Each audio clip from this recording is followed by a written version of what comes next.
Thanks, everybody. I just want to say this has been a really awesome, symposium. And I know this is a short talk, so I'm going to keep this short. But it's been really interesting to hear.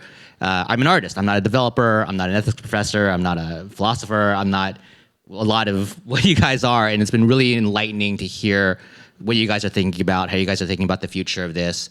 And it's nice to come out of my bubble of Hollywood and Gen AI and all that stuff to jam with you guys.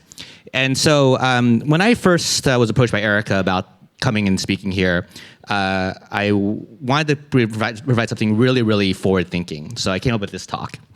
It's called Steal Like an Artist, and I added Or Like an AI.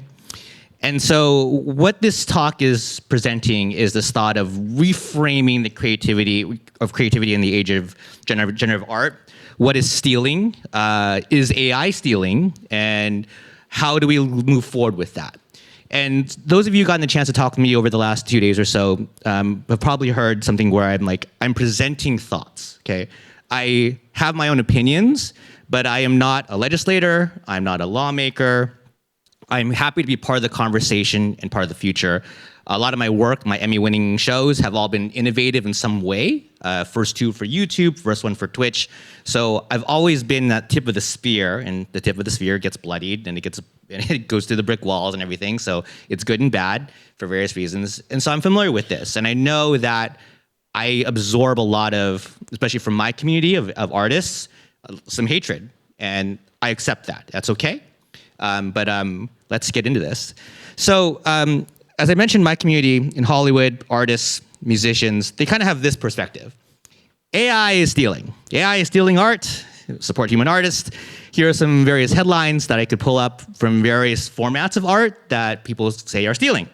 I'm not refuting this, okay? I'm not saying this is BS or anything. This is the standard that I believe the conversation is today. That AI is stealing art. And I'm like, that's cool. Okay, sure, that's fine. If we accept that, that's cool. But as artists, we are taught something.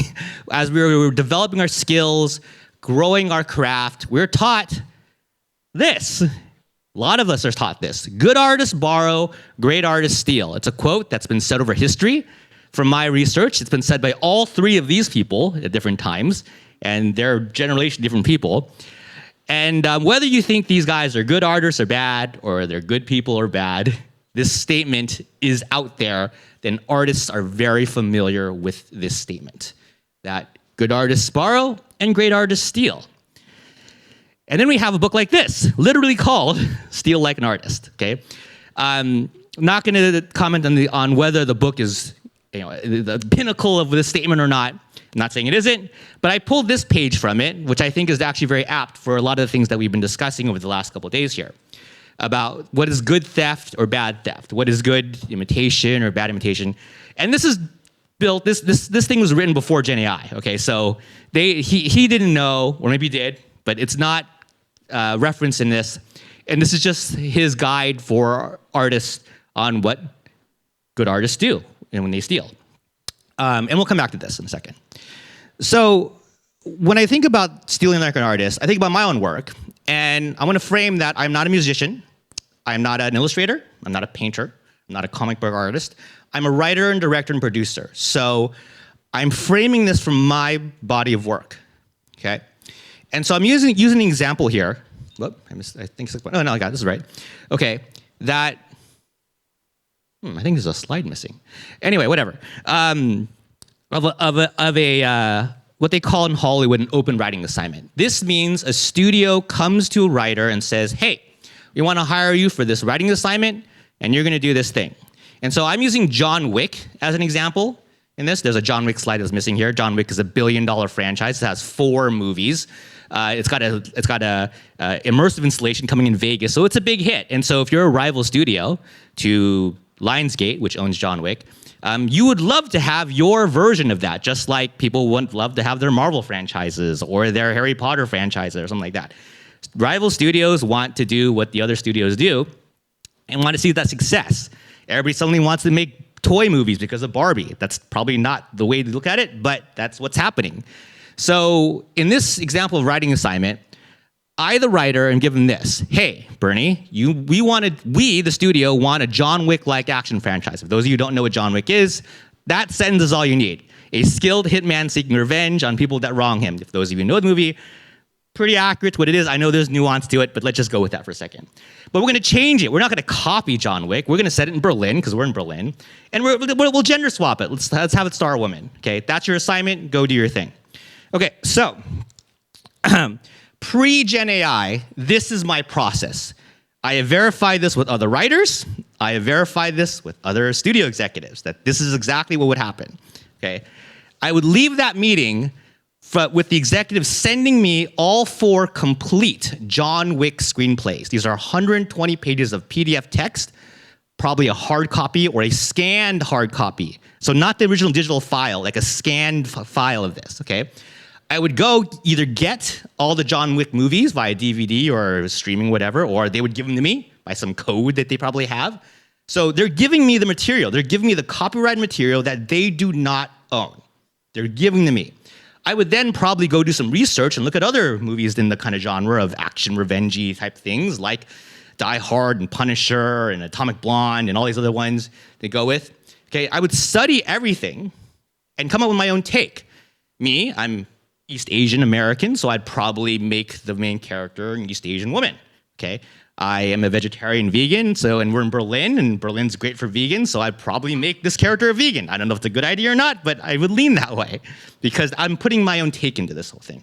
So that's my process here in the old pre-Gen AI way of doing this. Okay, so the post-Gen AI way today, I would add one little step. I would do everything I just said. Okay, I'm not saying I'm going to do any of those things. I would add a step here, which is this, the simple one that you all are thinking of. You would open up one of these 2 tools. In my recommendation, I would use Claude, not Chat. But I would open one of these 2 tools, and I would literally prompt, hey, Claude, I am working on a John Wick-like movie. It's going to be set in Berlin. It's going to have an East Asian female lead. She's going to be vegan. And then I would start iterating with it and ideating and forming my own take with it. Would I take the output as is? No. I would change as much as I needed to change to be able to stand behind every submitted word that I'm going to send into the studio. Stand behind every word, because that's me. That's me, the award-winning writer, director, and producer. I have my own brand here. I need to stand behind this.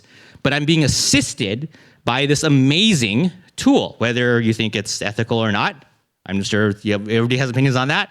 But this is the process that I would do today, okay? And so then the question becomes, the next one is, how do these models know what John Wick is? What are they trained on? And this is the question that I love to ask developers in LLMs and stuff like that, especially for writing, because I'm a writer, right? Does it actually have the scripts? Has it watched all 4 John Wick movies and just engrossed itself like I have? Because that's what I did. I read every word of those scripts. I've watched every one of those movies, probably multiple times. I actually have. And so I know what John Wick is. Bernie knows what John Wick is. How does Claude and ChatGPT know what John Wick is? Well, my theory is it knows it from the open internet. And no one I've brought this up to has refuted this idea. I don't think anyone here, maybe you did, maybe you know something that I don't, believe that Claude and ChatGPT were fed the PDF scripts of John Wick or like shown the movies or trained on the movies. It knows what John Wick is because it's read Wikipedia, open source, very extensive summaries on all 4 movies, open to anybody, right? Fandom.com, fans submitting all their takes and theories and everything to it. YouTubers, we know YouTube's been crawled, we know this, doing their analysis videos and everything. All the transcripts, all copied in, right? Rotten Tomatoes, IMDb, I can go on and on. So, if this is a true statement, that it's trained not on the movies, who's stealing here? Is the AI stealing in this example? I know there are other examples like Midjourney and stealing art, but in this example, I, the human, am trained on the copyrighted materials. I've analyzed them, I've studied them, okay? I'm trained on the copyrighted materials. I'm trained on the IP. The AI is trained on the open internet. It actually doesn't have the copyright materials. It has everything else. I don't go on the fandom.com and read all the analysis. I don't go on these sites and the YouTube channels and read and watch their breakdowns of the movies. So one is trained on the material and one's not. And in my first statement, yes, we are technically both stealing, and we're stealing like an artist, because I'm stealing like an artist in this case. So then I bring it back to this slide, okay? So I look at this and I kind of laughed as I kept going back to this slide over and over again over this last couple of days. And I looked at that steal for many part, and I was like, well, I would think that the models are stealing for way many than I am, because I'm only looking at a few certain things and all that stuff. And maybe this is a guideline toward the future of what we should build here, or what we should guide, or our ethical statements, or our white papers, or whatever comes out of this, whether you do individually or as a group, as a collective. Maybe this is a good guideline that this is how it should be done for Gen AI and other artistic areas. I'm not saying to do the right column, and I'm not saying I'm doing the right column. I'm doing the left column, okay? So, but in Hollywood, like, you know, when people make a movie that's like a John Wick, they don't go like, yeah, I'm citing John Wick. So the credited thing part is a little gray, but everything else, that's what we do. That's what great artists do.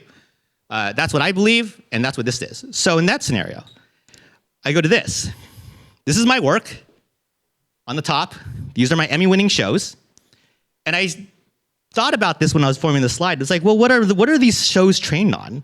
Like, what am I trained on? And I can honestly cite specific moments or plots or stories from all of my shows to at least all of these shows and movies that I was trained on or influenced on. Grew up watching Friends, loved it, favorite TV show. Not saying it's the best, I'm just saying it's my favorite.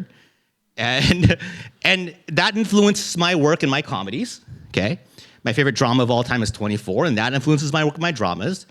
And then I could draw straight lines from my teen dramas, The Gossip Girl, Cruel Intentions, and every other teen drama that's ever been made. So I'm the one who's trained on copyrighted material. I'm the one stealing like an artist.